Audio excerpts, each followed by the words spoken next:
Thanks so much. You know, I'm thinking in the second half of this game that Alabama's such a good team, they can look bad and still end up winning. Yeah. I mean that's how strong they are, how deep they are. And I'll tell you, they proved it on Saturday night. They could be one-dimensional, Rick, because the passing game was not working well, except for a few big plays to Amari Cooper. Other than that, they can run, tell you they're going to run, and still run. They just gashed them. That was the favorite word, gashed on Twitter. 341 combined rushing yards for Yeldon and Lacey.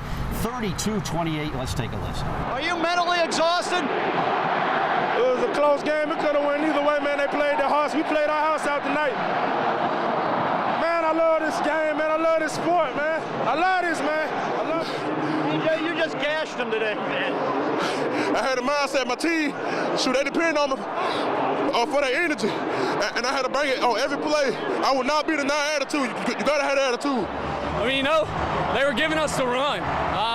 They did a really good job of playing the pass. They gave us the run, and for the most of the second half. You know, the offensive line gave us pretty much every option, to run the ball, and they had pretty big holes, and, we just took it and ran with it. Now, we look at this game as classic, and Alabama normally doesn't play a lot of close games, but they do well in them.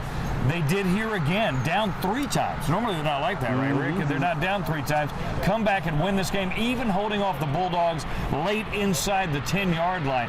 Now, how does that happen? That's not happenstance. The guys in the locker room told me this stuff is practice. In fact, practice can be more difficult than these kind of games. Practice is really simulated just like a game.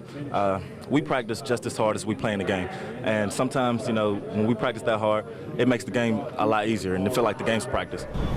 And practice could make perfect in Miami in just about 5 weeks. They'll have plenty of it. And we know Nick, when he has 30-plus days, he is hard to beat. Alabama, again, trying to do something they haven't done before in football history, 3 out of 4. Yeah, don't give Saban, they say, that much time to prepare, even for Notre Dame. I think he's going to be okay. It's been fun for Scott Griffin. Absolutely. I am Rick Karle from the Georgia Dome in Atlanta.